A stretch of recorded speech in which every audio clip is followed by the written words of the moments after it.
লন্ডনে আয়োজিত হল আনন্দধারা আর্টসের বর্ণাঢ্য অনুষ্ঠান রানা রঙের রবীন্দ্রনাথ। রবীন্দ্র জয়ন্তী উপলক্ষে আয়োজিত এই সাংস্কৃতিক সন্ধ্যায় উপচে পড়া দর্শক শ্রোতার উপস্থিতি অনুষ্ঠানটিকে করে তোলে প্রাণবন্ত ও স্মরণীয়। শুরুতেই শিশুদের পরিবেশনা আমরা নতুন প্রাণের চর দর্শকদের মনে জাগায় নস্টালজিয়ার আবহ। এরপর আসে বিশেষ পর্ব সত্যজিতের চলচ্চিত্রে রবীন্দ্রসঙ্গীত, যেখানে উর্বি মধুরা, মৃত্তিকা সহিতা ও ইমতিয়াজ আহমেদের কণ্ঠে পরিবেশিত গান দর্শকদের মুগ্ধ করে।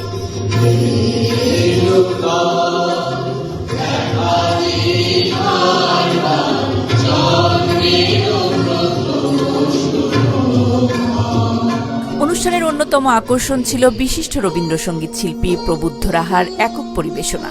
তার সুরের মূর্ছনায় আপ্লুত হন উপস্থিত সবাই। সমাপনীতে পরিবেশিত হয় রবীন্দ্র বাউলের গান, যেখানে রবীন্দ্রনাথের বাউল ভাঙা গান ও মূল বাউল সুরের সমন্বয় এনে দেয় ভিন্ন মাত্রা।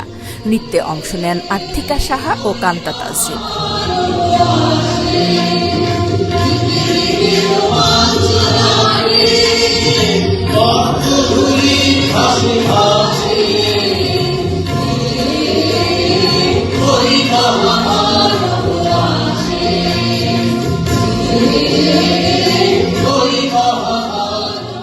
যন্ত্রসঙ্গীতে ছিলেন অমিত দে, অমি ইসলাম, তানিম, পিয়াস বড়ুয়া ও অনিরুদ্ধ মুখার্জি।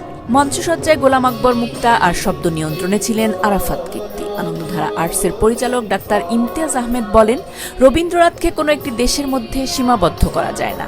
তার সৃষ্টিতে মানবতার বৃহত্তর উদযাপনই আমাদের লক্ষ্য। প্রায় 3 ঘণ্টাব্যাপী এই বৈচিত্র্যময় আয়োজন লন্ডনের দর্শক শ্রোতাদের মনে দীর্ঘদিন জায়গা করে নেবে বলে আশা প্রকাশ করেন আয়োজকরা। Politica news, London.